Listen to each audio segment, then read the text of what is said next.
తాకట్టులో ఉన్న బంగారాన్ని విడిపించి ఆ రోజు ఆన్లైన్ రేటుకే మేము కొంటాం. Sharma gold company.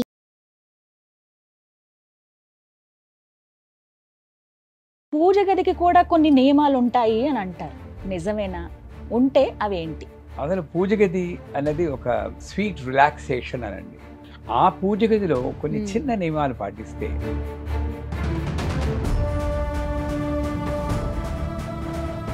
కానీ బెడ్రూమ్స్ లో అంటే పడక గదుల్లో దేవుడి విగ్రహాలు 100%. నేను ఇలాగే బెడ్రూమ్లో కూడా పెట్టచ్చమ్మా అని చెప్పాను. ఆవిడ పెట్టారు. బెడ్ ఇక్కడ మధ్యలో చిన్న టేబుల్ వేశారు. మధ్యలో టేబుల్ ఏంటమ్మా అంటే పడుకుంటాం కదండి, అమ్మవారు చూస్తుందేమో.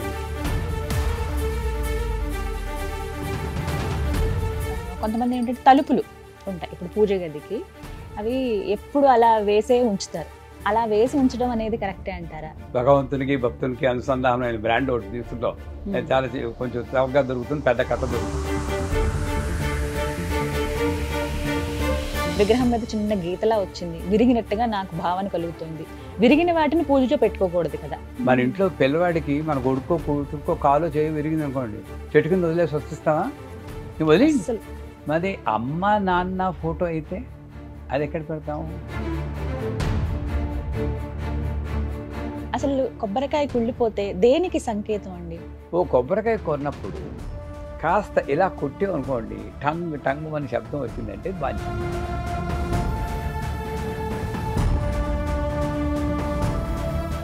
ఎన్ని పూజలు చేసినా మాకున్న కష్టాలు మాత్రం తీరట్లేదు.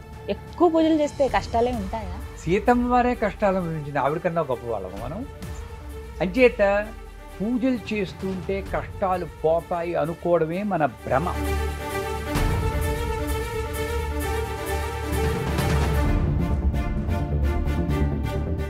నమస్కారం, వెల్కమ్ టు సుమన్ టీవీ. నేను గీతాంజలి.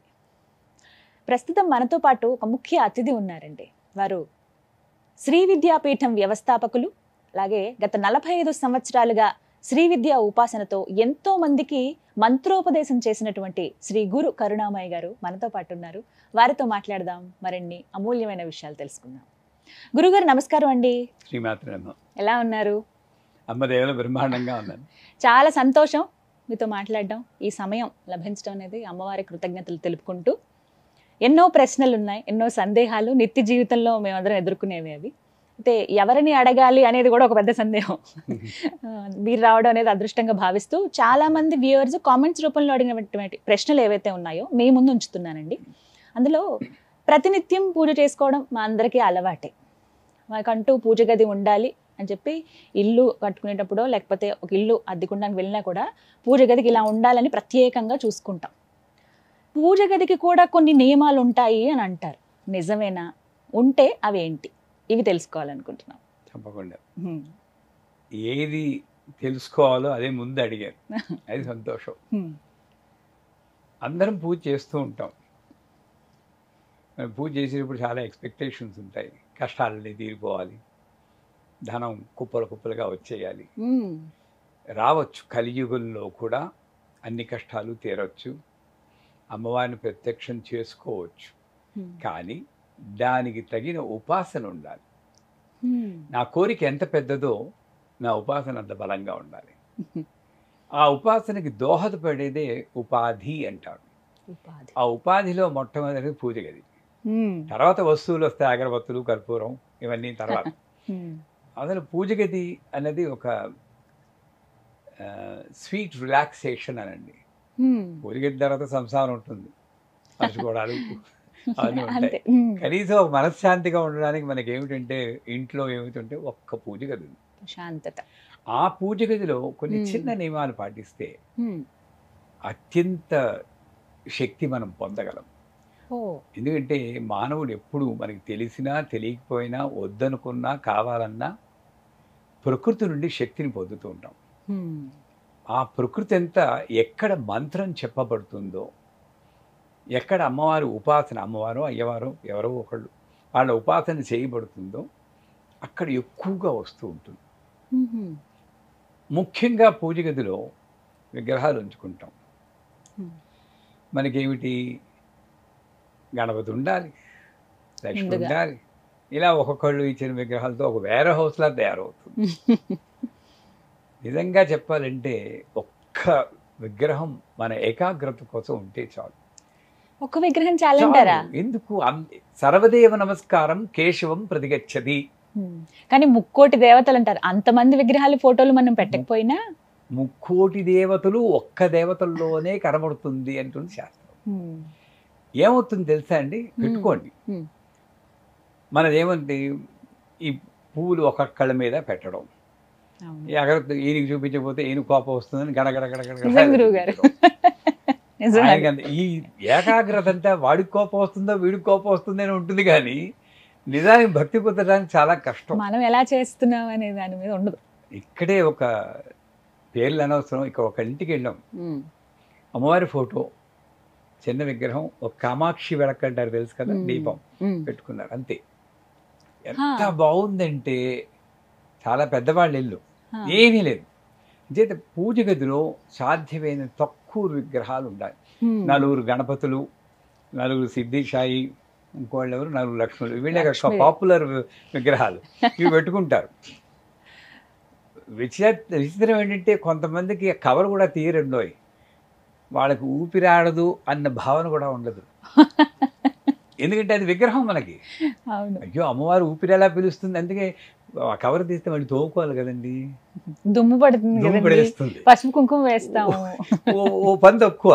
అలా పాపం ఉక్కిరి బెక్కిరి, నేను వాళ్ళ ఇంటికి వెళ్తే చూడండి మా గత ఎలా ఉందో అని వాళ్ళు నన్ను అడుగుతున్నట్టు ఉంటుంది. ఏం చేయాలంటే అమ్మ పెట్టదు అడుగు తినాదేమని అంటూ నువ్వు పూజ చేయవు, కప్పేసి పెట్టేస్తావు. ఈ 4 గణపతుల్లో ఒక్కొక్క 3 గణపతులు తీసి విగ్రహాలు లేని వాళ్ళకి ఇవ్వాలి, పూజ చేసుకోగలిగిన వాళ్ళకి. అలా మన ఇంట్లో విగ్రహాలు వేరే వాళ్ళకి ఇవ్వచ్చా? తప్పకుండా. ఈ శాస్త్రం ఏం చెప్తుందంటే వాళ్ళు పూజ చేస్తుంటే వాళ్ళు పూజ చేసిన దాంట్లో దశాంశమో ఎంతో మనకి ఫలితం వస్తుంటా.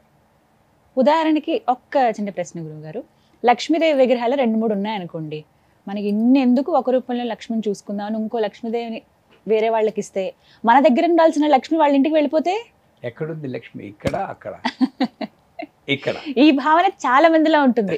లక్ష్మీదేవి విగ్రహం అసలు వేరే వాళ్ళకి ఇవ్వడానికి ప్రయత్నించరు, అమ్మ వెళ్ళిపోతుందేమో మన ఇంట్లో సిరి సంపదలు. నిజంగానే గురువు గారు? తప్పకుండా.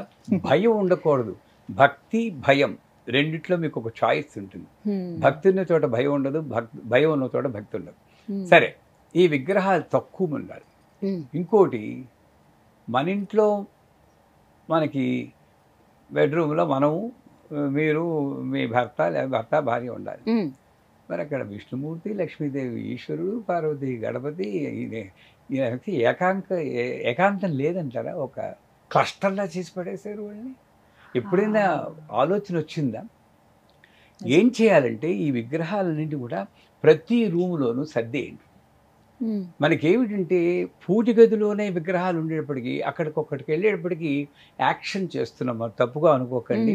అక్కడికి వెళ్తే అపరిచితుడు ఓ సినిమా వచ్చింది చూడండి, ఇలా అనేప్పుడు మారిపోతారు, అలా అపరిచితుల్లా అయిపోయాం మనం.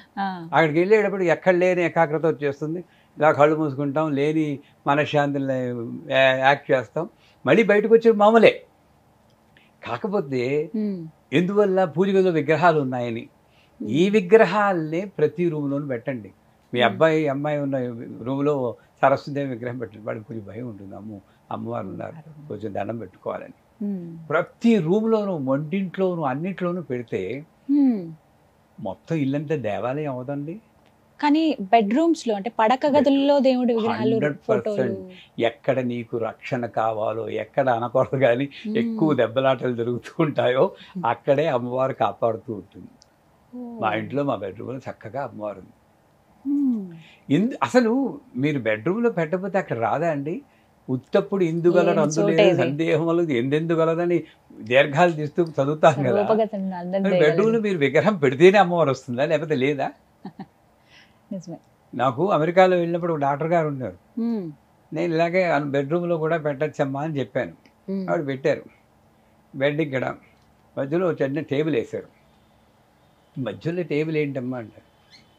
పడుకుంటాం కదండి, అమ్మవారు చూస్తుందేమో అన్నాను. టేబుల్ మీద నేను తొంగి చూస్తే ఏం చేస్తారన్నా. అంటే బుర్రలో ఎలాంటి ఆలోచనలు వస్తాయి చూడండి, అమ్మవారు తొంగి చూస్తుంటా. ఇవన్నీ పోవాలి. పూజ గదిలో ఏకాగ్రత రావాలి అంటే చిన్న ఒక 4 విగ్రహాలు పెట్టుకోండి, మిగతా అన్ని ఇల్లంతా డిస్ట్రిబ్యూట్ చేయండి. ఇల్లే ఒక మణిద్వీపం దేవాలయం చేసుకోండి. అక్కడ పూజలు చేయట్లేదు, ప్రతి ఇంట్లోనూ రూమ్లోనూ వెళ్ళి అగరత్తులు వెలిగించాలి ఎవరు అంటలేదు. అక్కడికి వెళ్ళినప్పుడు ఒకసారి అమ్మ నువ్వు ఇక్కడ ఉన్నావు, రక్షిస్తూ ఉండు తల్లి అనుకో. పూజ గదిలో ఎప్పుడు దీపం వెలుగుతూ ఉండాలి. అది ఆయిల్ దీపం అక్కర్లేదు, ఓ బెడ్ ల్యాంప్ అయినా పర్లేదు. ఏమండి రాత్రి చీకట్లో బిక్కు బిక్కుమంటూ ఉండదండి బాలాద్రిపు సుందరి, భయమైందా చెల్లంపిల్లకి? తట్టద్దా మనకి మాత్రం బెడ్ ల్యాంప్ కావాలా, చీకటి చేసి పడేస్తాం. అక్కడ భావన ప్రాణం ఉంది అనుకుంటే అమ్మ అవుతుంది, లేకపోతే బొమ్మే మిగులుతుంది అక్కడ. మన భావన అది సత్యం. పూజ గదిలో ఒక దీపం ఉండాలి, తర్వాత ఒక మ్యూజిక్, సంగీతం, స్తోత్రమో ఏదో. నేను స్తోత్రం కన్నా తంపూరం మ్యూజిక్ అని రికమెండ్ చేస్తాను. ఎందుకంటే స్తోత్రం అయితే మనకి ఇంకొక వీక్నెస్ ఉంది. సోమవారం శివుడు, మంగళవారం ఆంజనేయ స్వామి, బుధవారం సరస్వతి, గురువారం రాఘవేంద్ర, శుక్రవారం లక్ష్మి, శనివారం వెంకటబాబు, ఆదివారం సూర్య భగవాన్ ఎవరో. వాళ్ళకి డ్యూటీలు వేసాం మనం. ఈ అపవాదు కూడా ఉంది మనకి. అందుచేత తంపూర మ్యూజిక్ అయితే చక్కగా ఏముండదు, ఎంత బాగుంటుందండి. ఒకసారి చూడండి ఒకసారి. ఆ తంపూరి మ్యూజిక్ అలా 24/7 వెళ్తూ ఉండాలి. దీపము, శబ్దము, కాంతి. మూడోది ఏమిటంటే పూజ గదిలో ఏ వస్తువులు వాడే వస్తువులు ఏ లోహంతో ఉన్నా పర్వాలేదు, ఎక్సెప్ట్ ఇనుము. స్టెయిన్లెస్ స్టీల్ వాడకండి. కొంచెం సెంటిమెంటల్, ఎందుకంటే మనం అందరం యోగులము మునులం కావు, మామూలు సంసార జీవనం గడుపుతాం, బడుగు జీవనం మనం. కొంత వీక్నెస్లు ఉంటాయి మనకి. ఈ ఇనుము ఏమిటి, శనీశ్వరుడు రాహు వీళ్ళిద్దరిని యాక్టివేట్ చేస్తుంది. లోహ ప్రతిమారూపణ రాహు బ్రహ్మవాయామని. లోహం అంటే ఇనుము. అదే మా ఇంట్లో ఎప్పుడు ఇనుము, స్టెయిన్లెస్ స్టీల్ వాడం. మిగతా వాటికి వాడితే వాడచ్చేమో కానీ అక్కడ కూడా వాడడం తగ్గిస్తాం. మీలా డబ్బున్న వాళ్ళు అయితే బంగారంతో పెట్టవచ్చు, మొత్తం అంతా బంగారంతో పెట్టారు. మీ మాట, మీ నోటి వాక్ అలా అయితే ఎంత బాగుంటుందో. ఇది కరెక్ట్ పద్ధతి. సాధారణంగా ఈ ప్రశ్న వేసినప్పుడు అందరూ ఏమంటండి, ఏది మాకేముందండి అంటారు. గురువు వచ్చి ఇలా అన్నప్పుడు అమ్మవారు ఆశీర్వచనం చేస్తుందని, నమస్కారం మీలా చేస్తే వస్తుందని అనుకోవాలి. చక్కగా చెప్పారు మీరు. సో బంగారం లేదా వెండి లేక ఇత్తడి, రాగి, కొంచు, గ్లాసు, పోర్సిలిన్, మట్టి, ఏదైనా వాడండి. వీటన్నిటిలో మీరు చెప్పిన వాటిలో ఏది ఉత్తమమైనదో చెప్పండి, అది ఒకటి ఎంచుకుంటాం మేము. వెండి లేదా పంచలోహాలు. కొంచు మోగునట్టు కనకంబు మోగున, ఆ గంట కంచుతోటే ఉండాలండి. టికిటిని వెండి ఉంది కదా డబ్బు ఇంత గంట పెడతారు, అది మోగినప్పుడు టంగ్ అని వైబ్రేషన్ రావాలి. ఆ ఘంటానాదంలోనే మన ఇంట్లో ఉన్న రాక్షసులన్నీ పోతాయి. అయితే మంచి కంచు గంట ఉండాలి అక్కడ, అది పెట్టుకోవాలి. సరేనా? ఇనుము వాడకూడదు. ఆఖరిది ఏమిటంటే 15 రోజులకు ఒకసారి ఆ విగ్రహాలని కానీ యంత్రాలు కానీ శుభ్రం చేయాలి. శుభ్రం చేయమన్నాడు కానీ అంటుతోమినట్టు పరపరాపర తోమేయకూడదు. వాళ్ళు అమ్మవార్లు కాదు, లలితా సహస్రం పెట్టుకుని, మనకు వచ్చినా రాకపోయినా ఆడియో పెట్టుకుని, కెమికల్స్ వాడకుండా ఓ షీకాయో లేక కుంకుడుకాయో లేక ఆయుర్వేదిక్ షాంపూ వేసి సున్నితంగా అమ్మవారిని శుభ్రం చేయాలి. చేసి మంచి బట్ట అంటే ఏమిటి, టిష్యూ పేపర్తో క్లీన్ చేసేస్తూ ఉంటారు కొంత. మనం ఒళ్ళు తుడుచుకుంటామండి టిష్యూ పేపర్తో. మీ చీర కొంగే అన్నిటికన్నా ఉత్తమమైంది. అమ్మ స్నానం చేసినప్పుడు మనకి చీర కొంగుతో ఇలా తుడిసింది, అవునా కదా? స్నానం చేయిస్తుంటే మీరు అమ్మ అవుతారు. మీరు చీర కొంగు పెట్టి శుభ్రంగా ముచ్చినే తుడిచేసి బొట్టు పెట్టి అక్కడ పెట్టుకో. 15 రోజులకు ఒకసారి. మంత్రం కూడా చదవక్కర్లేదండి. ఈ రకంగా ఎవరైతే, ఇంకొక చిన్న ఇదంటే పూజ గదిలో ఆధ్యాత్మిక విషయాలు తప్పితే మరో విషయం మాట్లాడదు. అక్కడికి వచ్చి మీ అబ్బాయి పెళ్ళి అయిందా అండి, మీ అమ్మాయికి ఉద్యోగం వచ్చిందా అండి, ఆ సోదంతా ఆవిడికి పెట్టాలి చెప్పండి. నిజమే. ఇంకొకటి శుభ్రంగా ఉండాలి. ఇక్కడేంటి, కొబ్బరికాయ పీచు అక్కడే ఉంటుంది, అరటిపండు తొక్క అక్కడే ఉంటుంది. పూజ చేసి అక్కడికి వెళ్ళి ఆనందం నాకు శుభ్రం చేసుకుంటా ఉంటారు. అసలు వైకుంఠంలో హాయిగా ఉన్న లక్ష్మీదేవిని ఎవడ పిలవన్నాడండి, ఆవాహయామి అని చెప్పి ఇక్కడికి వచ్చి చెత్తలో పడేయచ్చు. అసలు వెంటనే శుభ్రం చేయాలి. కొన్ని ఇళ్లలో ఓ స్టీల్ గ్లాసు, దాంట్లో బియ్యం దాంట్లో అగరత్తు ఆ బూడిదంతా అక్కడ పెడుంది. ఎప్పుడు ఏ మానాన్ని శుభ్రం చేయరు. 2 తప్పులు జరుగుతున్నాయి అక్కడ. బియ్యం సృష్టించింది అమ్మవారు తినడానికి, అగరత్తుల స్టాండ్ కాదు. అరటిపండు కూడా తినడానికి. వీడేమో అగరత్తు తీసి కసక్కమని పడుస్తాడు. ఆ యమధర్మరాజేమో హత్య అని రాసుకుంటాడు. నిజమే. నీకు తినడానికి పుట్టిస్తే అరటిపండు, దాన్ని కసక్కమని ఎవడు పడమన్నాడండి? ఏ స్టాండ్ పెట్టుకోలేరా మీరు? ఇటువంటి తప్పులు మనం భావన లేకపోవడం జరుగుతున్నాయి మనకి. అవన్నీ ఎంత పెద్దవి ఇప్పుడు మీరు చెప్తుంటే అర్థమవుతుంది గురువుగారు. పెద్ద పెద్ద వాళ్ళే చేస్తారు. వాటిని తిని అదేం తప్పు చేసిందో తెలియదు, దాంతో గుర్చేస్తూ ఉంటాడు. అది ఎందుకు ఎవడ తిండు? మరి వ్యర్థమే కదండి. సృష్టిని వ్యర్థం చేయకూడదు. ఇవన్నీ పాటిస్తే ఆ ఇంట్లో తప్పనిసరిగా అమ్మ అలాగా స్థిరంగా నివాసం ఉంటుంది. శాంతికి, సౌభాగ్యానికి, పురోగమనానికి లోటు ఉండదు. అది సత్యం. అలాగే ఒక్క చిన్న మాట, కొంతమంది ఏంటంటే తలుపులు ఉంటాయి ఇప్పుడు పూజ గదికి, అవి ఎప్పుడు అలా వేసే ఉంచుతారు. అలా వేసి ఉంచడం అనేది కరెక్టే అంటారా? ఏ సమయాల్లో తీసి ఉంచాలి అనేది కూడా. కొంతమంది ఏమో ఎప్పుడు అసలు అలా తలుపులు వేయకూడదు, తలుపులు ఏవో అందానికని పెట్టుకున్నాం అంతే అని చెప్పి ఎప్పుడు తీసి ఉంచుతారు కొంతమంది. పద్ధతి ఏంటండి అసలు? మీరు మా అమ్మవారు అనుకున్నాను అనుకోండి, అమ్మవారు డ్రెస్ చేసుకున్నారు, మిమ్మల్ని తీసుకెళ్ళి మా ఇంట్లో పెట్టుకుంటారు. ఎంత పెద్ద ఇల్లున్నా సరే మన ఇంట్లో అమ్మవారిని అల్మేరలోనే పెడతాం. కొంతమంది వాడికి ఒక పూజ గది కూడా ఉండదు, అల్మేరలో పెట్టి మిమ్మల్ని తలుపేసేస్తాం. రోజు జైలర్లా తలుపు తెరుస్తాను 8 గంటలకి. ఇంత కట్ట, బ్రాండ్ పేరు అనవసరం అండి. భగవంతునికి భక్తునికి అనుసంధానమైన బ్రాండ్ ఒకటి తీసుకుంటాం. చాలా కొంచెం చౌకగా దొరుకుతుంది, పెద్ద కట్ట దొరుకుతుంది. అది తీసుకొచ్చి కట్ట వెలిగించేది ఒకటే వెలిగించుకోవద్దు కదండి, మనకు భ్రమ. ఇలా ఇలా ఇలా తిప్పేస్తూ మొత్తం పొల్యూట్ చేసి పారేస్తాను. మీకు ఊపిరి ఆడదు. ఈ గంట ఏమో ఒక రిథం ఉండదు, గడ గడ గడ గడ గడగడ వాయించేస్తాను. అది పండిందో లేదు, ముగ్గిందో తెలియదు, నల్లగా అరటిపండు ఉంటుంది, తొక్క కూడా తీయను, అదో పెడేస్తాను. తింటే తిను, పోతే పో అని ఇలా చూపిస్తాను. ఇదే కదా నైవేద్యం ముద్ర మంది. ఎక్కడ భావం లేదు, నాకు తినిపించను. అయిపోయింది, అమ్మయ్య పెద్ద పూజ చేసేది, తలిపేసేస్తాను. మళ్ళీ ఎవడు చూడకూడదు కదా మిమ్మల్ని, పవర్ అంతా పోతుంది.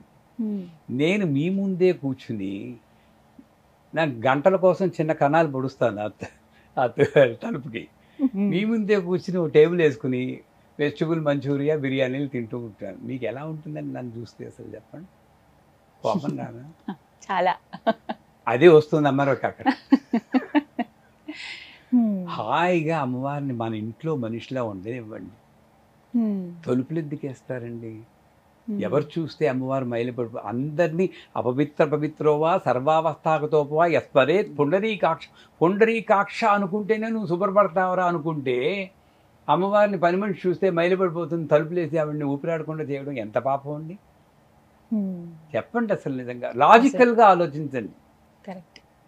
ఇవి తప్పులు మనం చేయకుండా ఉంటే ఈ కలియుగంలో కూడా మనం అమ్మవారి అనుభవాన్ని పొందొచ్చండి. నేను పొందాను, మీరు పొందుతారు. ఈ తప్పులు చేయ, అమ్మ అక్కడ ఉంది, నిజంగా ప్రాణంతో ఉంది. ఇంకోటి ఏంటంటే, అసలు నైవేద్యం అనేది పూజలోనే పెట్టాలని ఎవడని నియమం పెట్టారండి? అంటే ఒకరోజైనా ఒక్క పూటేనేంటి ఆవిడకి తిండి? కానీ అందరూ అలాగే. మనం దోశ వేసుకున్నాం అనుకోండి, మొక్కది అమ్మ దోశ వేసుకున్నాను తినవే అని తినిపించలేరా? ఉన్నది మనిషి, అక్కడ జీవం ఉంది అనుకుంటే ఉండే ప్రతి పదార్థము అక్కడ పెట్టగలిగారు. అమ్మవారికి వెళ్ళక్కర్లేదు, అక్కడ ఒంటింట్లో ఉండే అమ్మా అని ఒకసారి ఆవిడకి నైవేద్యం పెట్టు, మంత్రం కూడా చెప్పక్కర్లేదమ్మా. ఆవిడ తలుచుకుని ఇలా అర్పణ చేసి అప్పుడు తినండి, ఇంట్లో రోగాలు తగ్గుతాయి. ఆవిడకేమో ఇంత అరటిపండు పెడతామా, కుప్పలు ఇక్కడ మసాలా దోశలని మింగేస్తూ ఉంటామా? ఆవిడకి ఇవ్వకుండా రోగాలు రాక ఏమవుతాయి చెప్పండి అసలు? మా ఇంట్లో మా పీఠంలో ప్రతిసారి కాఫీ కూడా అమ్మవారికి ఇస్తామమ్మా. ఓ అన్ని మనం తీసుకునే ప్రతి వాళ్ళు మమ్మల్ని తిట్టుకుంటే మేము క్షమించాలి, ఎందుకంటే నేను కాఫీ నాకు కొంచెం ఇష్టం. ఆవిడ ఎందుకు ఎవరో కాఫీ ఎదురా అమ్మ, నాకు ఆలోచన అది తీసేయి, నీకే వదిలేస్తున్నానంటారు. ఇంత చనువు ఉండాలి, మన బంధాన్ని ఏర్పరచుకోవాలి. లేదు మీరు తాగడం మాని, నేను ఏది తిన్నా ఆ అమ్మవారికి అర్పించే తింటాను. అన్న భావన ఉండగలదు. కొంతమందికి నేను నాన్ వెజిటేరియన్ తింటున్నానండి, అది కూడా ఇవ్వచ్చా అంటారు.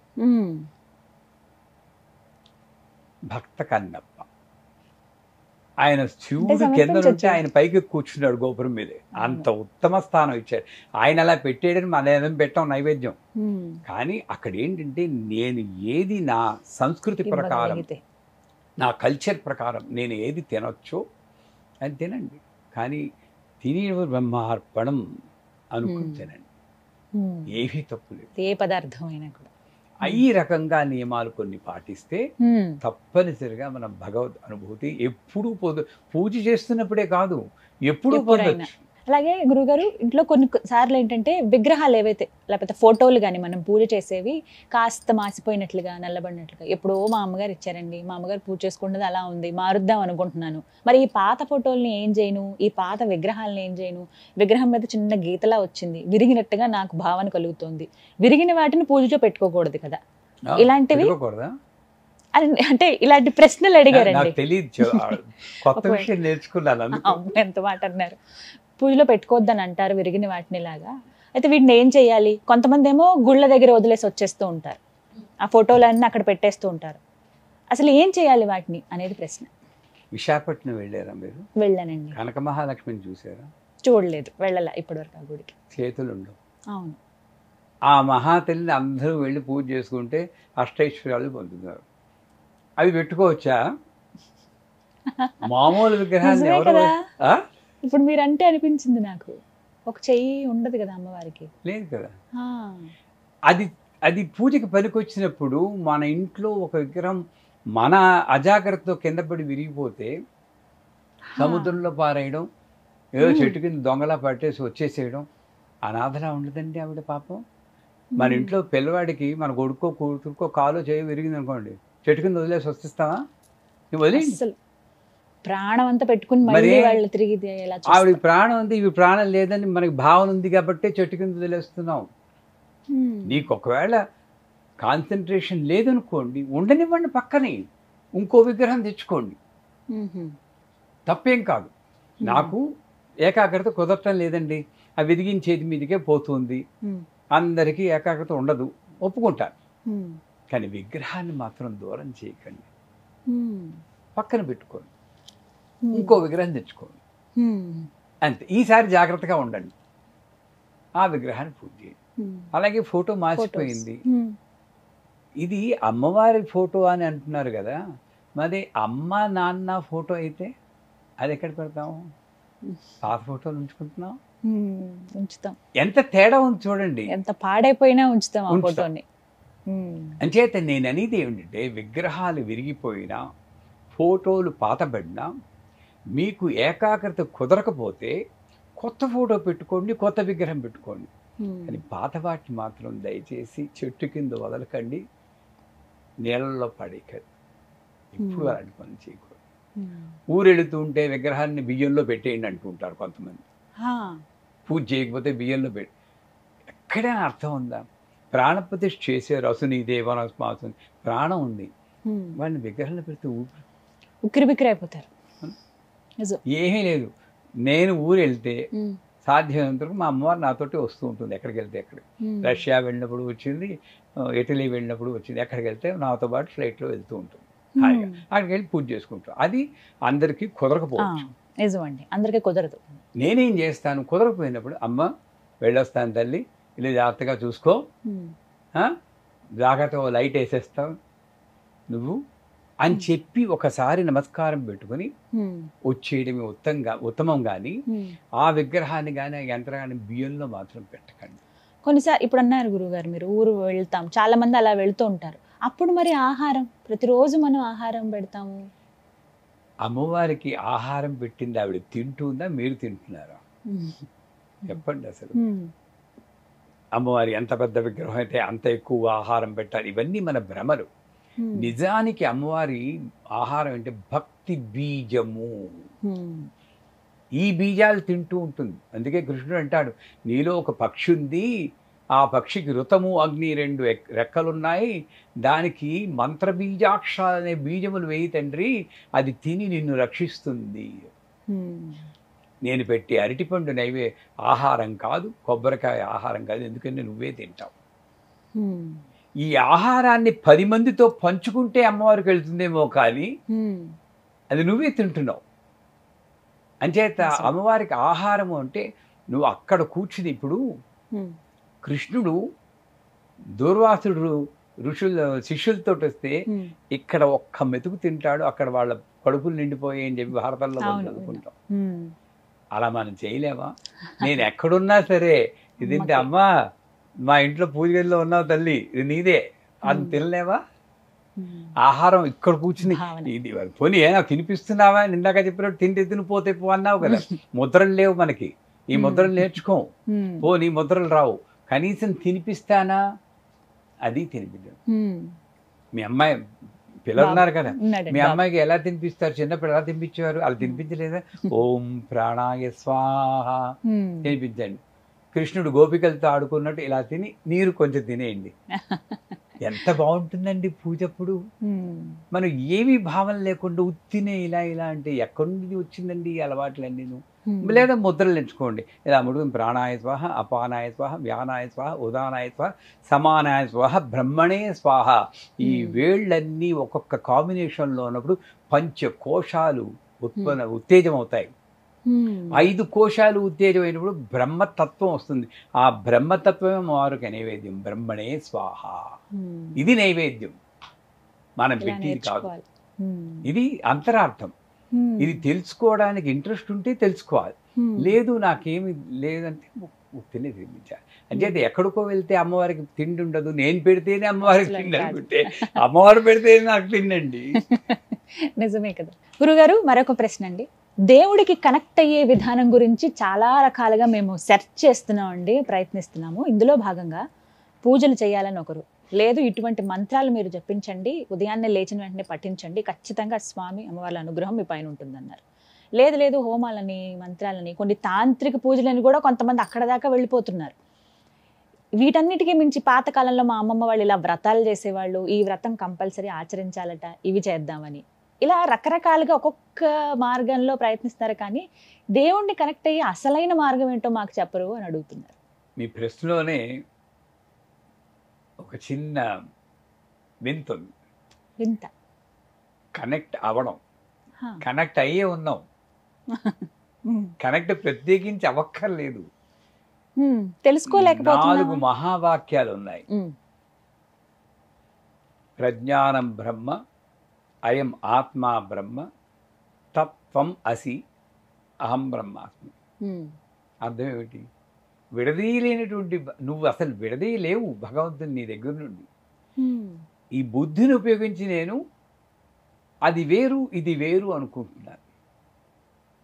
నా స్త్రీ నపుంసక నా నపుంసక ఆది మధ్యాంతరహిత అని ఉంటుంది. స్త్రీ కాదు, పురుషుడు కాదు, నపుంసకుడు కాదు, ఆది లేదు, మధ్య లేదు, అంతం లేదు. ఇటువంటి గొప్ప సిద్ధాంతాన్ని మన వాళ్ళు బోధిస్తే మనం ఈయన పురుష దేవుడు, ఆయన ఆడదేవుడు, ఈవిడికి ఆవిడ అత్తగారు, మా కోడలు, ఆయన కోపం వచ్చింది కరివేపాకు లేదని ఆయన కోపం వచ్చి ఆడ కొండ మీదకి వెళ్ళిపోయారు.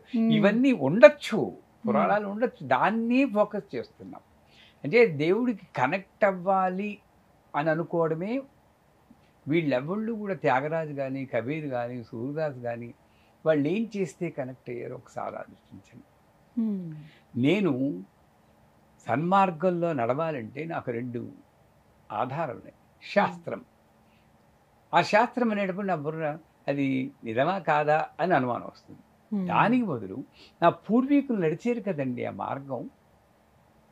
తులసీదాసు, రామదాసు, దాసులు వాళ్ళు ఏం చేస్తే వాళ్ళు భగవంతునికి కనెక్ట్ అయ్యేమో అని గ్రహించారు. నేను కనెక్ట్ అయ్యారు నేను అన్నా, కనెక్ట్ అయ్యే ఉన్నావు అని గ్రహించారు.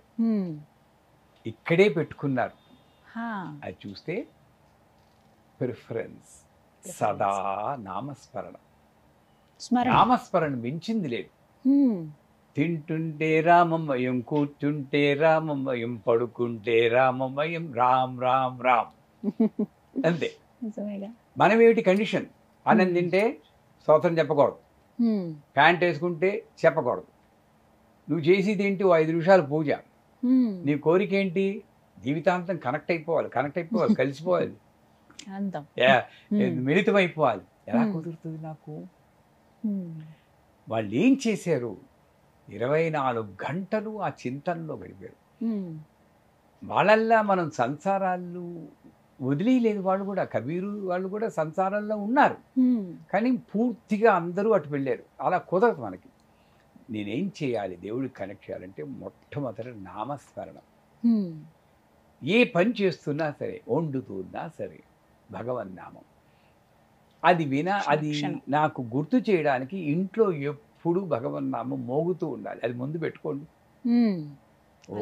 ఓం నమో నారాయణాయ అని తిరుపతిలో ఉన్నట్టు మీ ఇల్లు ఒక తిరుపతి చేసేయండి. అసలు మైండ్ ఎడదు. ఇంకో ఆలోచన వెళ్ళాలన్నా కూడా అమ్మో నారాయణ శబ్దం ఉందని ఒక భయంతోనైనా నువ్వు కనెక్ట్ అవ్వదు. నెంబర్ 1. నెంబర్ 2 ఏమిటంటే, నా దేవుడు పూజ గదిలోనే ఉన్నాడు, విగ్రహాల్లో ఉన్నాడు అన్న భావన నుండి బయటికి రండి. నేనేం చేస్తున్నాను? అక్కడే ఉండి, పోనీ ఆ దేవుడినే నేను కళ్ళతో చూస్తున్నా అంటే అక్కడికి వెళ్ళి కళ్ళు మూసుకుంటున్నాం. తిరుపతి వెళ్ళి లైన్లో నిల్చుని చచ్చిపోయి అక్కడికెళ్ళి 7 గంటల అది ఆ ముక్క ఏదో ఇంట్లో చెప్పుకోవచ్చు కదా, అక్కడికి ఎందుకు వెళ్ళడం? అంటే నువ్వు కళ్ళు మూసుకుంటున్నావు అక్కడ.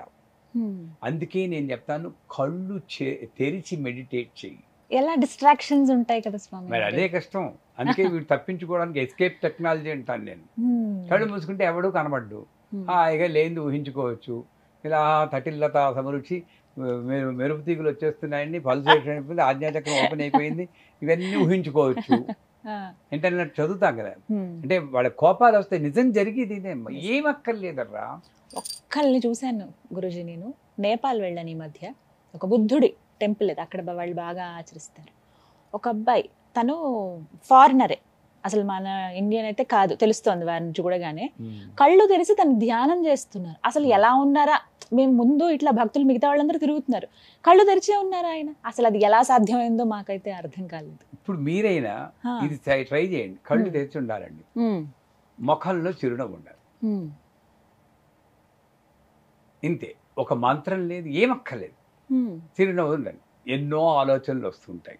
ఈ ఆలోచనని నేను అరెస్ట్ చేయలేను. పూర్తిగా ఆలోచన లేకపోతే కోమా అంటారు దాన్ని, అది వద్దు మనకి. మైండ్ అంటూ ఉంటే ఆలోచనలు ఉంటాయి, దాన్ని ఆపడానికి ప్రయత్నించకు. అయితే ఆలోచనలు రాని, దాన్ని పట్టుకోకు. అది మంచిగా చెడ ఆలోచన ఇలా.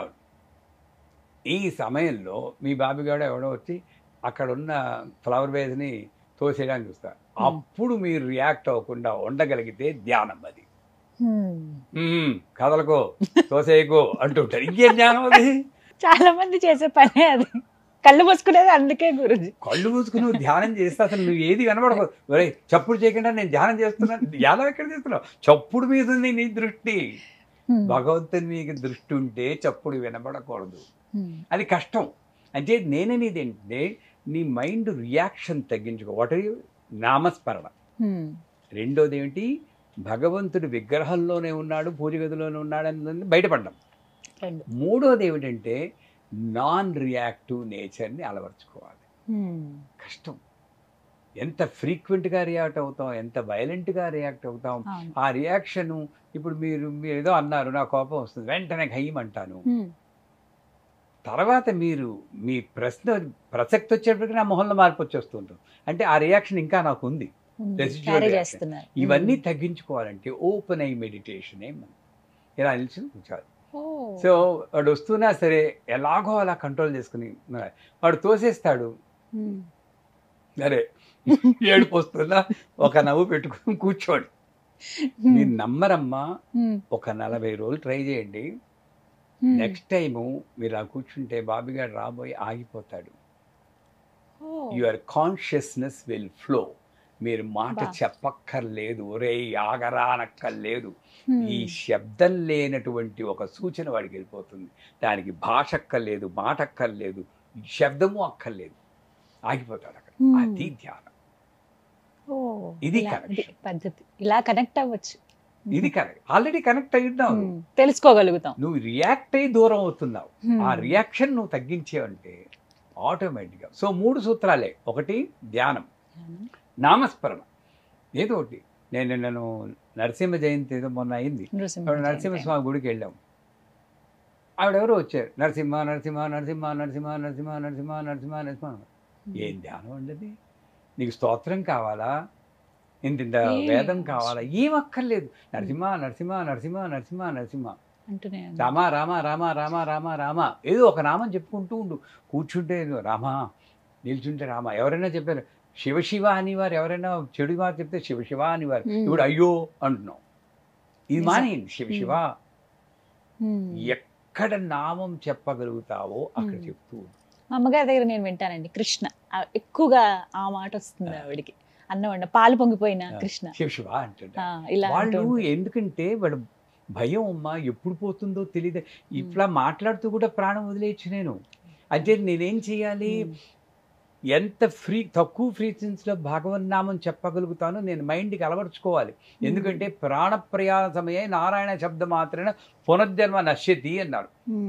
బాగానే చెప్పేశాడు. ఎప్పుడు పోతుందో నాకు తెలియదు కదా. నారాయణ అంటే ఇంకో జన్మ లేదన్నాడు. అంటే నేనేం చేయాలి? సాధ్యమైనంత ఎక్కువగా నారాయణ నారాయణ నారాయణ అనుకుంటూ ఉండాలి. ఎప్పుడైనా పోతే పోతుంది, అప్పుడు నారాయణ ఉండదు ఛాన్స్. అంచేత నామస్మరణ, ఈ భగవత్ స్వరూపాన్ని ప్రతి మనిషిలోనూ నేను చూడగలను, ఇంక్లూడింగ్ పని మనిషిలో కూడా. అక్కడికి వచ్చేటప్పుడు మనకి రాదండి. మనం సువాసిని పూజ చేయాలంటే పట్టుచీర కట్టుకుని అందంగా ఉన్నవాళ్ళు, కాస్త కళగా ఉన్నవాళ్ళు వాళ్ళకే చేస్తాం. కానీ ఎప్పుడైనా తక్కువ మంది ఉన్నారు. ఇప్పుడు చేస్తున్నారు అనుకోండి, పని మనుషులు పూజ చేశారండి. వాళ్ళు ఎలా ఉన్నా సరే చిరిగిన కట్టుకున్నా వాళ్ళని పూజ చేపట్టి. అందుకే మాతంగి నవరాత్రులని ఉచ్చిష్ట చాండాలి దేవతని ఫిబ్రవరి మాసంలో నవరాత్రులు వస్తాయి మాకు. ఆ రోజు ఆ 9 రోజులు మా పీఠంలో పనులు చేసి వాళ్ళు, తక్కువ పనులు చేసి వాళ్ళను కూర్చోబెట్టి వాళ్ళు ఎలా ఉన్నారో, స్నానం చేశారో ఏమి చూడం. వాళ్ళ కాళ్ళకి పసుపు రాసి వాళ్ళకి పూజ చేసి వాళ్ళకి మేము వండిన అన్నం వడ్డించి వాళ్ళు తిన్నాక ఆ కంచంలో తింటాం. ఇది కనెక్షన్. చేయండి. కేవలం మంత్రం చదివి పూజ చదివి హోమం చేస్తే కనెక్ట్ అవ్వకపోవచ్చు. ఇది తప్పనిసరిగా నువ్వు కనెక్ట్ అవుతావు. ఎందుకంటే ఆవిడ ఎన్నోసార్లు చెప్పింది, అన్నిట్లోనూ ఉన్నాను రా నేను, అన్ని జన్మల్లోనూ ఉన్నాను, ఒక బొద్దింకులో కూడా నేను ఉన్నాను, కుక్క పిల్లలో ఉన్నాను అని ఆవిడ చెప్తూ ఉంది. ముందు మనుషుల్లో కనెక్ట్ అవ్వండి, తర్వాత దేవుడికి కనెక్ట్ అవుదాం. ముందు ఫ్యామిలీతోనే నువ్వు కనెక్ట్ అవ్వట్లేదు సరిగ్గా. భార్యతో సరిగ్గా మాట్లాడవు, భర్తతో సరిగ్గా మాట్లాడవు, పిల్లలతో సరిగ్గా మాట్లాడవు. నువ్వెక్కడ భగవంతుడితో కనెక్ట్ అవుతావు తల్లి? ఇక్కడ కనెక్షన్ ముందు చూసుకోండి. అక్కడ కనెక్షన్ రావాలంటే ఈ 3: నామస్మరణ, భగవంతుని అన్ని స్వరూపాలను చూడడం, నాన్ రియాక్టివ్ నేచర్. గురువుగారు, మరొక ప్రశ్న అండి. చెప్పండి. కొన్ని అశుభంగా భావిస్తాం పూజ చేసేటప్పుడు, ప్రత్యేకంగా లేకపోతే ఆలయానికి వెళ్ళినప్పుడు. అందులో ఎక్కువగా అనుకునేది కొబ్బరికాయ కుళ్ళిపోతే. మనం కొట్టిన కొబ్బరికాయ కనుక కుళ్ళిపోయిందా, మనసులో కొన్ని రోజుల పాటు ఇంక అదే ఉంటుంది. తర్వాతసారి వెళ్ళినప్పుడు పువ్వు వచ్చినా కూడా, గతంలో 15 రోజుల క్రితం వెళ్ళాను, ఆ గుడికి వెళ్ళాను, అక్కడ కొబ్బరికాయ కుళ్ళిపోయింది, ఎందుకు మళ్ళీ ఆ గుడికి వెళ్ళలేకపోతున్నాను. ఇలాంటి నేను చాలా మంది దగ్గర చూశాను.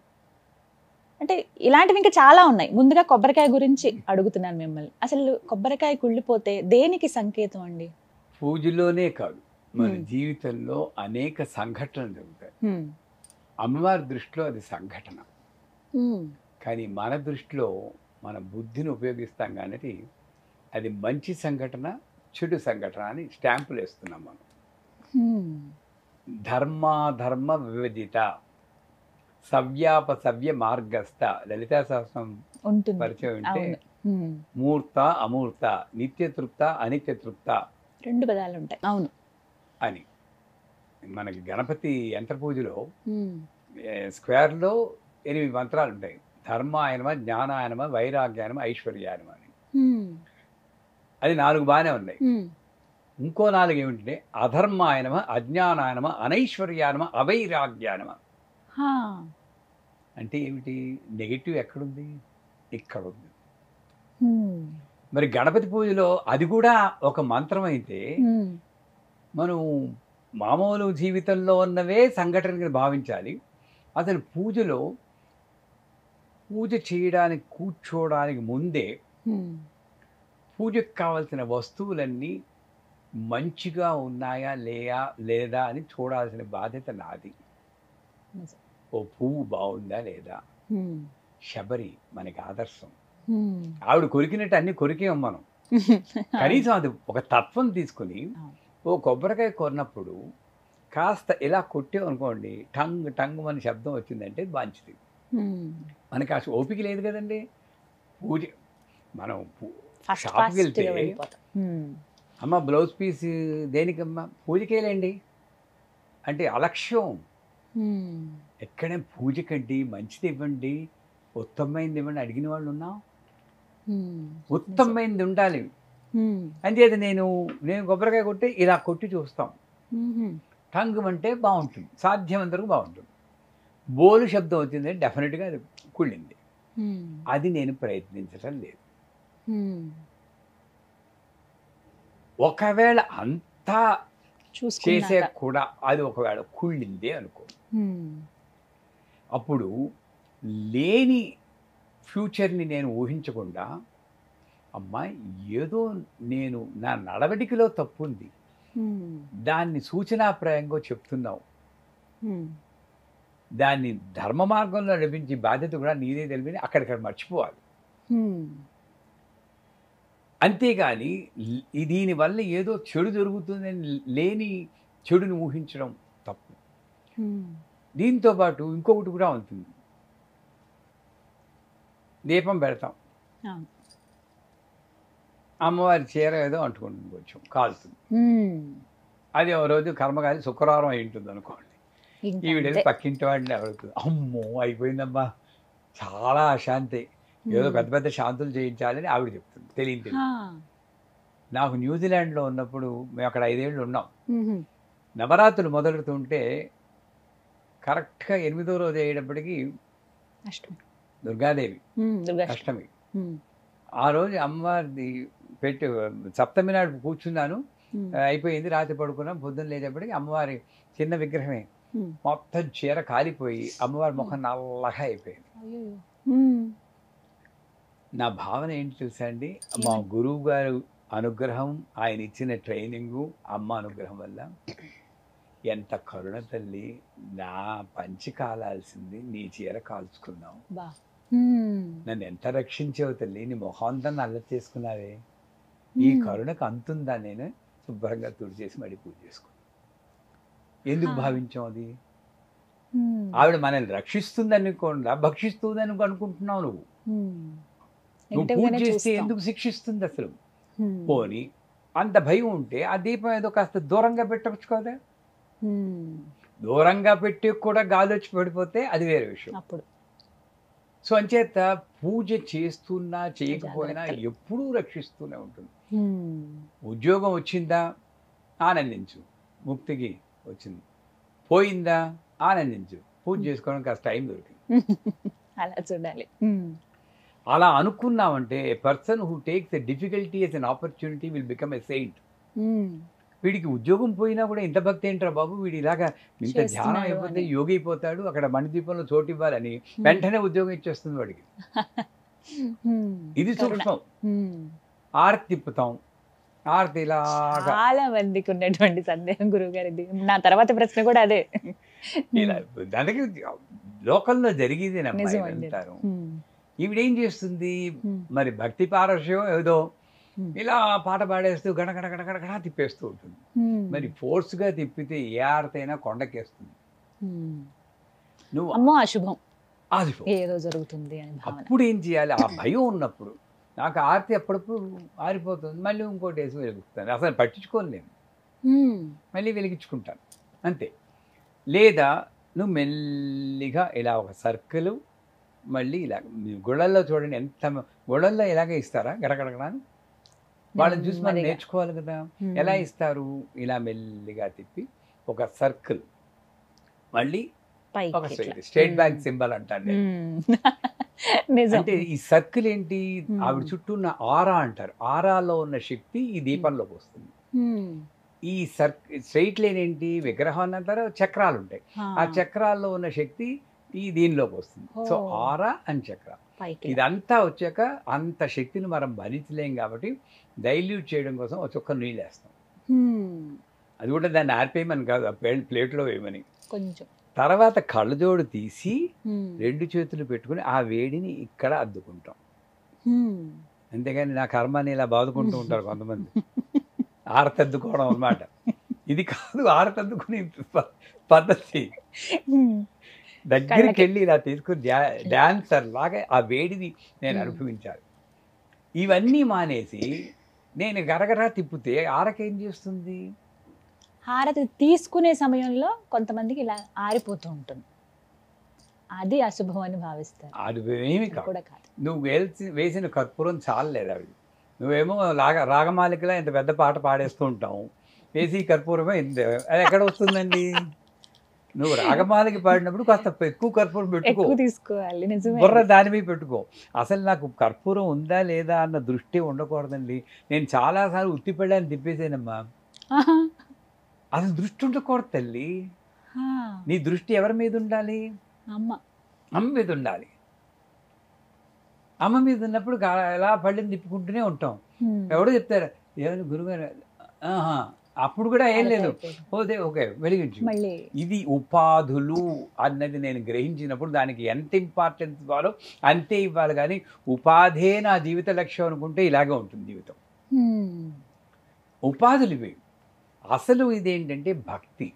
ఇది ఉన్నప్పుడు వారిది ఒకవేళ ఇలా చూపిస్తూ ఉంటాం, వాళ్ళు ఏం చేస్తారు, వాళ్ళకి వెళ్ళి వాళ్ళు అద్దుకోవడానికి వెళ్ళినప్పుడు ఆరిపోతుంది, ఇంకా ఆయనకి వెంటనే చెడు జరుగుతుంది. ఏమీ లేదండి, కర్పూరం అయిపోయిందని. అప్పుడు వెలిగించాక మళ్ళీ మీరు ఇక్కడ చూపించాలి. వీళ్ళు ఏం చేస్తారు, వెలిగించేసి వాళ్ళకి చూపిస్తారు. ఉత్తిని దీపం అది, దానికి ఏం లేదు. మళ్ళీ ఒకసారి గంట పాయింట్ చూపించి మళ్ళీ నీళ్ళు పోసి అప్పుడు చూపిస్తే సరిపోతుంది. ఇటువంటి చిన్న చిన్న జాగ్రత్తలు తీసుకుంటే ఫోటో పడిపోతూ ఉంటుంది. కాస్త జాగ్రత్తగా పెట్టుకుంటే ఈ చెడుని మనం ఆలోచించకుండా ఇంకో పద్ధతి ఉంది. కొబ్బరికాయలో పువ్వు వచ్చింది అనుకోండి, మంచి అనుకోండి, పర్లేదు, దాంట్లో నిజం ఉందో లేదో భగవంతుడికి ఎరుకో. ఓ పువ్వు కింద రాలి పడిపోయింది అనుకోండి, మీ కోరిక తీరుతుంది అనుకోండి, తప్పేం లేదు, మూఢనమ్మకం అయినా పర్లేదు. కానీ నువ్వు పూజ చేసిందని వాడు పువ్వు రాలాలనుకోడు, తప్పు కదా. శుభవాన పువ్వు పెట్టేసి నాకు మంచి జరగాలని పువ్వు రాలిపోతే ఇది తప్పు కదా. నిజమేది. చాలా మంది ఇక్కడ ఎంత పొరపాటు చేస్తున్నా, మైండ్ మన ఏవ కారణం మనుష్యానాం బంధమోక్షయో అన్నాడు. మనస్సు దాన్ని నిగ్రహించుకుని ఒక్క మాట మాత్రం మర్చిపోకండి, ఉపాధులు. కర్పూరం, అగరబత్తి ఇవన్నీ ఉపాధులు. దీని వెనకాతల రహస్యాలు చాలా ఉంటాయి. అగరబత్తి ఎందుకు వెలిగించాలి అన్న దాని వెనకాతల రహస్యం ఉంటుంది. అది అర్థమైన వాడికి అగరబత్తి మీద దృష్టి ఉండదు. ఒకటి వెలిగించాలా, 2 వెలిగించాలా, దీపం ఒక ఒత్తి పెట్టాలా, 2 ఒత్తులు పెట్టాలా, విడిగా పెట్టాలా, కలిపి పెట్టాలా, నూనె వేయాలా, నెయ్యి వేయాలా, కొబ్బరి నూనె వేయాలా, నూనె వేయాలా. కిరసనాయలు తప్పితే ఏ నూనె పర్లేదు నా దృష్టిలో. ఆ కిరసనాయల వాసన వేస్తుంది కాబట్టి ఆవిడకి. అంత దీనికి వెళ్ళాలి. నాకు దీపం ఎందుకు వెలిగిస్తున్నా అని తెలియదమ్మా. ఎంతసేపు ఒత్తి మీద దృష్టి ఉంటుంది. అంటే ఉపాధి మీద నుండి నువ్వు బయటకి దృష్టి తప్పించుకుంటే దీపం ఆరిపోయినా నువ్వు లెక్క పెట్టవు. తల్లి ఆడుకోకు తల్లి, ఎందుకు అలా విసిగిస్తావు అని కాస్త నవ్వుకొని మళ్ళీ వెలిగించుకో. ఆవిడ నిన్ను ఏడిపించాలంటే ఆ బాలా త్రిపురసుందరి బాగా చూపిస్తున్న ఉఫ్ఫలు ఊతుంది, గాలి పంపించి ఆరిపోతుంది. ఏం చేస్తావు? ఆపగలమా? మనం ఏం ఆవిడ తెచ్చుకుంటే ఉన్మేష విశ్వోత్పన్న విపన్న భోరావిడి. అప్పుడు నేనేం చేయాలి? ఆవిడతో కమ్యూనికేట్. భాస్కర్ రాయని వాడు కమ్యూనికేట్ చేసేవాళ్ళు. మనం స్తోత్రాలు చదువుతున్నాను, కమ్యూనికేషన్ లేదు ఇక్కడ నుండి. కానీ ఇక్కడ నుండి కమ్యూనికేషన్. ఆయన పూజ చేశాక మామూలు సోది చెప్పిపెట్ట. అమ్మ పక్కింటి ఆయన ఏంటి తల్లి విసిగిచ్చేస్తున్నాడు, ఏం చేయమంటావు అని అడిగేవాడు. అప్పుడు అమ్మవారు వచ్చి ఆయనకి తాత ఇలా చెయ్యని చెప్పిట్టాం. అంత కనెక్షన్. మీరు ఇందాక ఇప్పుడు అడిగారు ఇంకో క్వశ్చన్ ఓ వీడియోలో, కనెక్షన్ ఏమిటని. ఇది కనెక్షన్. అమ్మవారిని అమ్మవారిలా భావిస్తే ఇలా ఆరిపోయినా కూడా ఎందుకే తల్లి. నాకు నైవేద్యం పెట్టేటప్పుడు సాధారణంగా నేను ఇలా నైవేద్యం పెడతాను, ఇలాగే తినిపిస్తాను. తినిపించినప్పుడు ఇక్కడ మెతుకు అంటుకుంటుంటే ఆ మెతుకే నేను ప్రసాదం కింద తీసుకుంటాను. ఇలా పెడుతుంటే కింద పడిపోతుంది. చూసి వాళ్ళు నన్ను తిట్టుకుంటారేమో, ఆ, నేనేం చేశాను, ఇలా కొట్టాను. చూడు నాకు ఆఫీస్ టైం అయింది, నువ్వు ఇలా ప్రతిసారి కింద పడేసేవంటే ఇంకోసారి నేను పెట్టలేను ఇలాగా, హా, సరిగ్గా తిను, హా. మీ నెంబర్ తర్వాత అంటున్నాను. అంత అంటే ఇలా అందరినీ నేను చెయ్యమని అంటలేదు. అవునవును. దీని వెనకాల తత్వం ఏంటి, నాకు అమ్మవారు అక్కడ ఉందమ్మా, విగ్రహం కాదది. ఆ భావన ఉన్నప్పుడు నాకు ఏం జరిగిందా నాకు వీటి మీద దృష్టి వెళ్ళొద్దండి. కర్పూరం ఆగిపోయినా వాళ్ళు చీర అడ్డుకుపోయినా ఏముండదు, నాకు అమ్మ లీలలే. ఆవిడ్ని ఆపడానికి ఎవ్వరి తరము కాదు, అనుకుంటే నేను నిమిత్త మాత్రమే అని భావించినప్పుడు ఈ ప్రశ్నలే ఉత్పన్నించు. గురువుగారు, ఇది ఆడియన్స్ ఎవరు అడిగింది కాదు, నా పర్సనల్ క్వశ్చన్ అనమాట. 6th సెన్స్ అని వింటూ ఉంటాం, జరగబోయేది ముందుగానే మనకి తెలుస్తుంది, అది కళలో కొన్నిసార్లు ఉంది కదా విన్నాను, ఉంటుంది మనకి జరగబోయేది ముందుగా తెలుస్తుందని, ఇలా జరుగుతుందేమో, జరుగుండొచ్చు అంటే కరెక్ట్గా అదని కాకపోయినా ఏదో ఒక సూచిక దానికి తగ్గట్టుగా, అది తెల్లవారుజామున 4 గంటలకు వచ్చే అది కళ అయినా కావచ్చు, మెడిటేషన్లో కూర్చున్నప్పుడు కనిపించేవి కావచ్చు, ఇలా రకరకాలుగా. అసలు నిజంగా 6th సెన్స్ అనేది ఉందా? ఉంటే నిజంగానే ఫ్యూచర్ని మనకి కనిపించేలా చేస్తుందా? అది నిజమే అవుతుందా? ఇవి నా ప్రశ్న. శబ్ద స్పర్శ రూప రసగంధాలు, వీటిని పంచతన్మాత్ర అంటారు. ఈ పంచతన్మాత్రలే 5 సెన్సెస్ కింద వస్తాయి, ఇంగ్లీష్లో సెన్సెస్ అంటారు. ఇవి ఈ 5 సెన్సెస్ కూడా మనకి సాధారణంగా వరల్డ్తో కనెక్ట్ అయి ఉంటాయి. శబ్దం ఎప్పుడు బయటది వింటాం కానీ అనాహత శబ్దం వినడానికి అసలు ఒకటి ఉందని తెలియదు, అది వినడానికి ట్రై, బయట గోల ఆపితే లోపల శబ్దం వినిపిస్తుంది అంటారు. అందుకే నవావరణ పూజలో, శ్రీచక్రంలో పూజలో చివరి పూజ నవావరణ అర్చన. అందులో చివరిలో అమ్మవారిని పూజ చేయడానికి ముందు లాస్ట్ బట్ మంత్రం ఏంటంటే, అమ్మవారి పూజకు ముందు ఇది అనాహతనాద అనుసంధానం కరిష్యే అని ఒక 5 నిమిషాలు మౌనంగా ఉంటారు. దాని తర్వాతే పూజ మొదలవుతుంది. అప్పటికో 2 గంటలు పూజ చేసేసి ఉంటాం, అదంతా పూజ కాదు, ప్రిపరేషన్ బాడీని. అసలు పూజ 10 నిమిషాలు అని మా సిద్ధే లగి మా సిద్ధే అని మొదలెడతాం. అంచేత ఈ 5 సెన్సులు, వీటిని 5 సెన్సులు అంటారు. అసలు సెన్సే లేని వాడి సంగతి వేరే అనుకోండి. నిజంగా సెన్సే లేనివాడు అంటారు కానీ సెన్సే లేనివాడు ఎవడంటే 5 సెన్సులు మొత్తం ప్రపంచం మీద పెట్టిన వాడికి సెన్స్ లేదు, బహిర్ముఖంగానే ఉంది. వాడు పొద్దున్న లేస్తే ఇంకోటి గురించి మాట్లాడటమే, వాడు తెడు వీడి తెడు, అందరికి కూడా ఇంచుమించులో ఇంకోళ్ళ గురించి మాట్లాడకుండా ఎప్పుడైనా ఓ రోజు గడిచిందా అని ఆలోచించండి. అందరూ ఎంత ఆసక్తో అసలు పక్కన వాళ్ళ విషయాల పైన కొంతమందికి పొద్దున్న లేవగానే ఇంకోళ్ళ గురించి ఆలోచించకుండా ఎప్పుడైనా గడిచిందా? ఏదో రకంగా ప్రపంచానికి. అదే జ్ఞాన్యాంపి చేతాంసి దేవీ భగవతి ఈశా బలాదాకృషమోహాయ మహామాయా ప్రేక్షతి అని అంటూ ఆవిడ చేసి, పై ఆవిడ చేసి జగత్కిలాడి చేసే మాయ ఇది. ఈ 5 సెన్సులు పెట్టి, 5 సెన్సులు అంతర్ముఖ సమారాధ్య బహిర్ముఖ సుదల్లభ అని చెప్పింది ఎక్కడో మధ్యలో రహస్యంగా. లోపలికి ఉపయోగించాల్సింది పోయి ఆవిడ పెట్టిన మాయ వల్ల బయట కనెక్ట్ అవుతున్న వల్ల ఈ 5 సెన్సులు ఉన్నా కూడా సెన్సే లేని వాళ్ళ తయారవుతున్నాం, సెన్స్లెస్ పర్సన్. ఉంది కానీ ఎందుకు పని లేదు.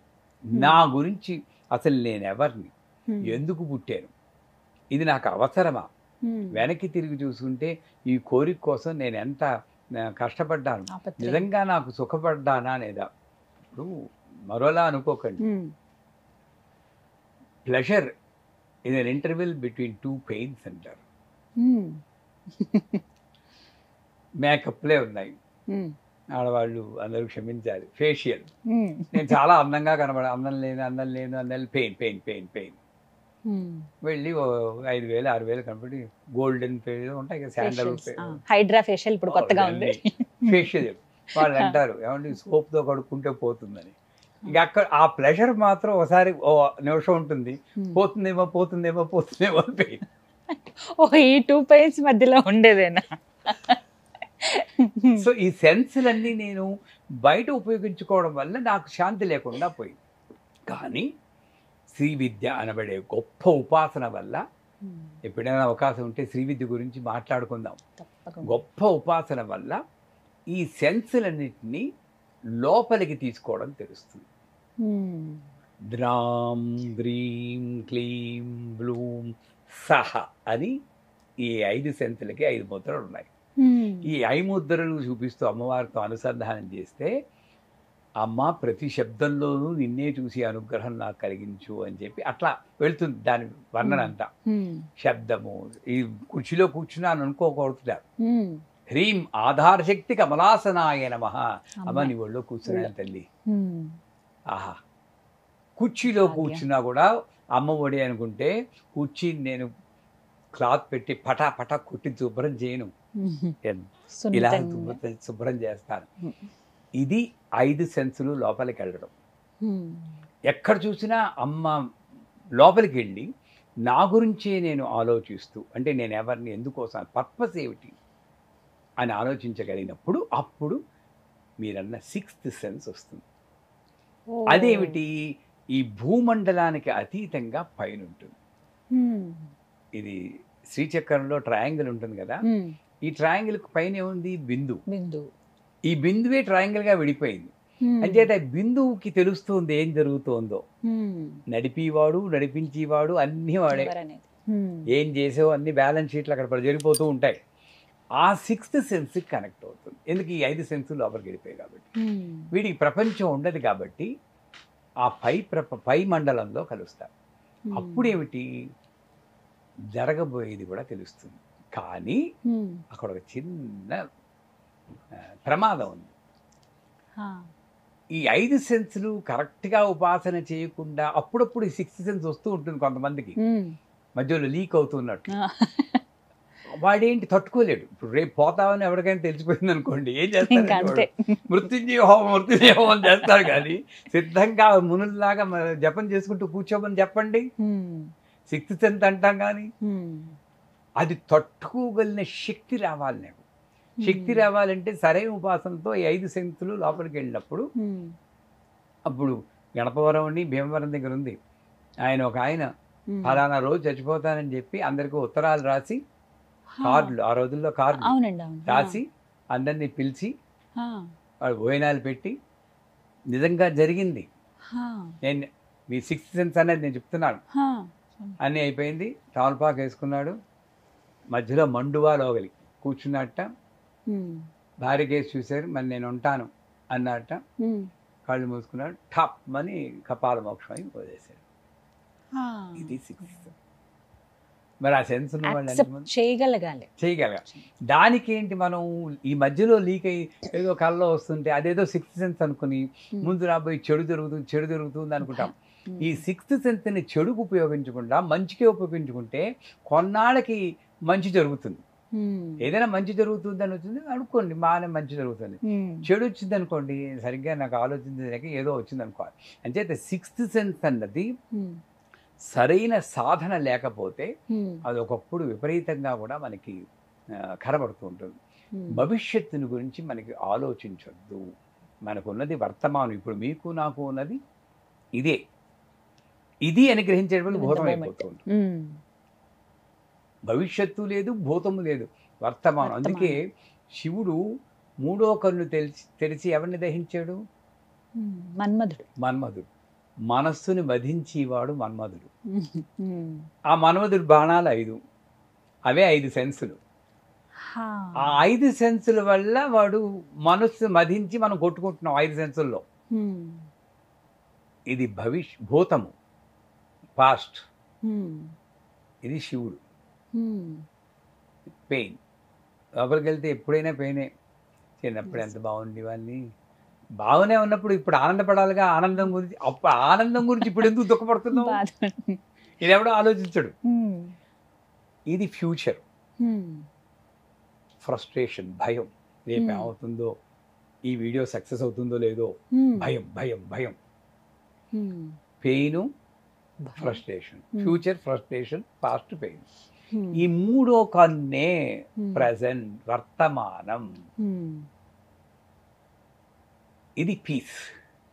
శివుడు మూడో కన్ను తెరిచినప్పుడు మనం దహించేదంటే మనం కూడా శివుడు అవ్వచ్చు. వర్తమానంలోనే ఉన్నప్పుడు ఈ సిక్స్త్ సెన్స్ అనేది మనకు కంట్రోల్లోకి వస్తుంది. భవిష్యత్తు లేదు, ఈ భూతం లేదు, వర్తమానమే. వాడికి ముందు తెలిసినా సరే ఏం పట్టించుకోడు. కళ్ళలో ఏదో వచ్చినా సరే సరే అనుకుంటాడంతే. 10 మంది చెప్పి ఇది ఏమవుతుందండి, ఇలా కనబడిందండి, అది మంచిగా కాదా అని అడుక్కోకూడదు. అది సిక్స్త్ అనిపించుకోదు.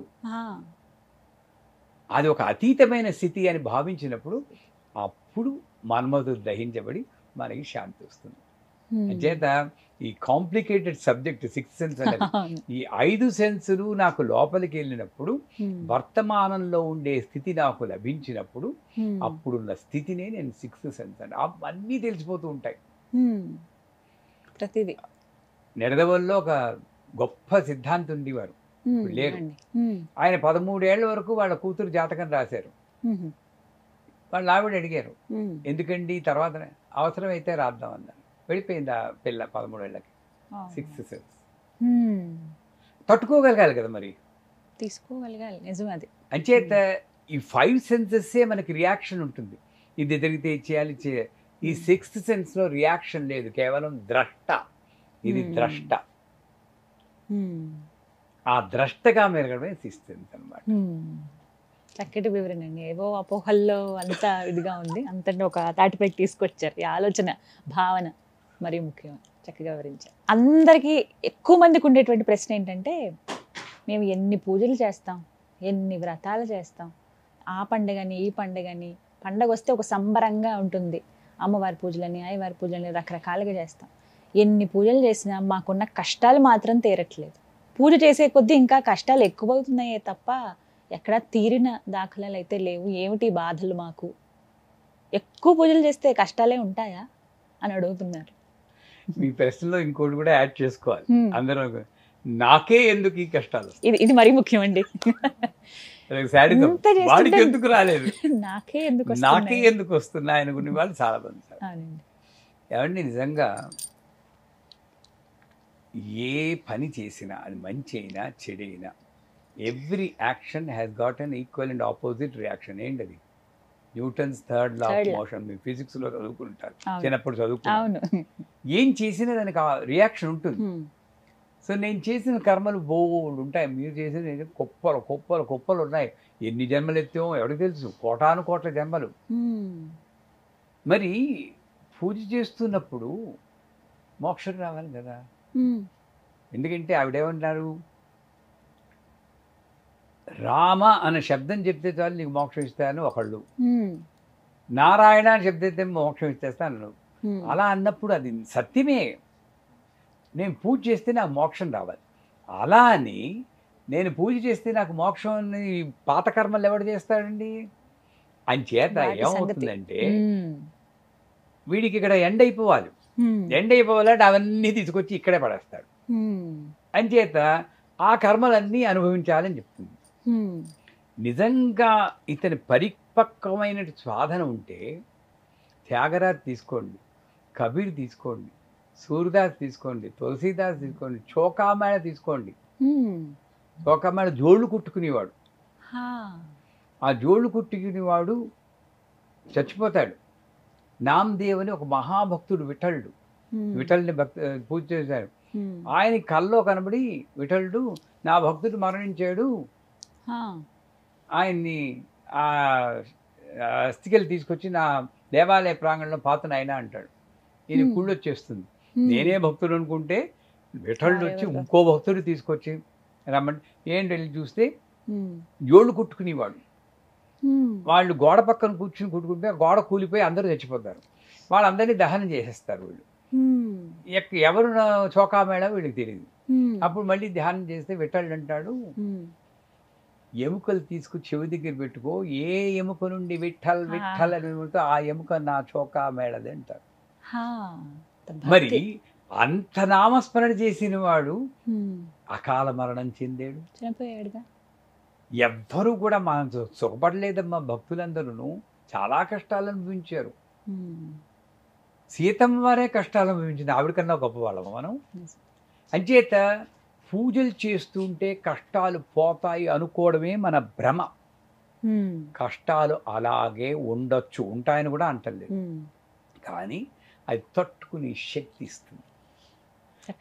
తాకద్దేవో అని వేడుకోవాలి. అమ్మా, మా నాన్నగారు సీరియస్గా ఉన్నారని నేను అమెరికాలో ఉన్నప్పుడు వస్తే మా అన్నయ్య మెసేజ్ ఇచ్చారు, ఒరే వచ్చేరా, ఇంక ఈరోజు గడవదని చెప్తున్నారు, జాగ్రత్త వచ్చేసేయన్నారు. సాధారణంగా ఎవరైనా ఆలోచించేది వెళ్ళిపోతారేమో, ఆయన చూపు దక్కదేమో అని బతికున్న వాడిని చంపేస్తూ ఉంటారు, మనమే చంపేస్తాం ఆలోచనలతో. నా గురువు గారి అనుగ్రహం, మా సాధన వల్ల ఏమైంది, గుమ్మం ముందు సాయి ఫోటో, శృతి సాయి ఫోటో ఉండేది అప్పుడు అమెరికాలో. నమస్కారం పెట్టుకున్నాను, సాయి నువ్వు అనుకున్నది జరుగుతుంది, నేను ఆపలేను, అది ఏమిటో నాకు తెలియదు, తట్టుకునే శక్తి అంతే. దాని తర్వాత 10 ఏళ్ళు బతికారు మా నాన్నగారు. ఇది కరెక్ట్ పద్ధతి. అంచేత ఏది ఆపలేము, కానీ తట్టుకునే శక్తి, భక్తి చెదరనివ్వకు, నమ్మకం చెదరనివ్వకు. నాకే ఎందుకు ఈ కష్టాలు కలుగుతున్నాయి అని ఎప్పుడు అనుకోకూడదు. వాడు సుఖపడుతున్నా అంటే వాడికి వాళ్ళ కర్మలు ఏమిటో మనకి తెలియదు. ఎప్పుడో పైకి తీసుకెళ్ళి దమ్మని పడేయచ్చు, నడ్డి విరుగుతుంది. ఇక్కడ పడేయడం కన్నా అక్కడ పడేది మరీ ఘోరం. అంచేత వాళ్ళకేం జరుగుతుందో మనం ఆలోచించుకోకూడదు. నా భక్తి శ్రద్ధ అమ్మవారి మీద ఉన్నప్పుడు నా జీవితంలో ఏం జరుగుతుందని నేను గమనించుకోవాలి. అది నిజమైన భక్తి. అంతా ఆవిడ చూసుకుంటుంది, అంతా ఆవిడ చూసుకుంటుంది. నా జీవితమే గొప్ప ఉదాహరణ. ఎన్ని ఎన్ని పడి పడి పడి ఈ సీట్లో కూర్చోబెట్టిందో. వెనక్కి తిరిగి చూసుకుంటే తృప్తే. అన్ని తట్టుకుని ఒక పీసులో నిలబడ్డాం. అంచేత పూజలు చేస్తే కష్టాలు పోతాయి అనుకోకూడదు, కానీ కష్టాలు కంప్రెస్ అవుతాయి. కర్మలు ఎవరు పోగొట్టలేరు. ఇచ్చేస్తే ఈ కర్మ పోతుందని కొన్ని పూజలు మొదలెట్టారు, నమ్మకండి. కర్మలు కంప్రెస్ అవుతాయి. ఒక గురువు ఒకడే దాన్ని బాగా కంప్రెస్ చేయగలడు. 10 రోజుల్లో మీరు షిరిడీ సాయి చరిత్రలో కూడా చూడండి, నిద్రలో వాళ్ళకి టీబీ వచ్చినట్టు కల వస్తుందంటారు. అంటే ఏంటి, 10 ఏళ్ళు 20 ఏళ్ళు అనుభవించాల్సిన ఆ వ్యాధిని ఒక నిద్రలో అనుభవించేశారు. మనకి కళల్లో చెడు కళ వచ్చిందంటే మళ్ళీ పరిగెడతాం, ఏమని చెడ్డ కళ వచ్చిందంటే ఏమని చేయాలనో శాంతి చేయాలంటారు.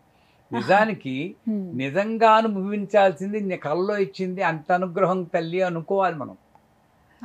అవునా కదా? నిజమే. అది మామూలుగా వస్తే భరించగలమా మనం? తట్టుకోలేము.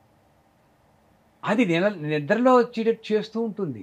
అలాగే నాకు ఏ జరిగినా సరే మంచి జరుగుతుంది, నాకు మంచి జరుగుతుంది, అన్నీ బాగానే ఉన్నాయి అనుకోగలిగినప్పుడు నేను పూజలు చేస్తుంటే కష్టాలు వస్తున్నాయి అనుకోవడం ఆగిపోతుంది.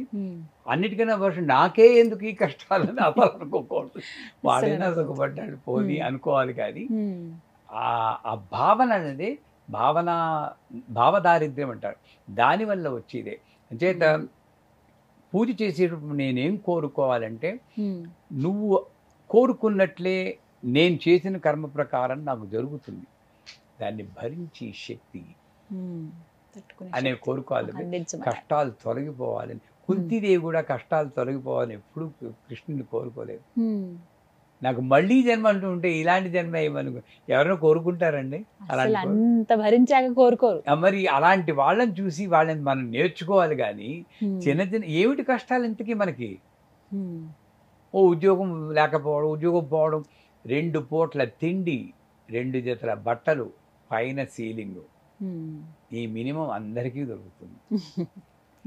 ఎక్స్ట్రాలు మనం ఊహించి అది కుదరనప్పుడు దానికి, అంటే కష్టాలు ఉన్నాయి, నేను లేవండి వాళ్ళని కించపరచడం లేదు, ఉన్నాయి.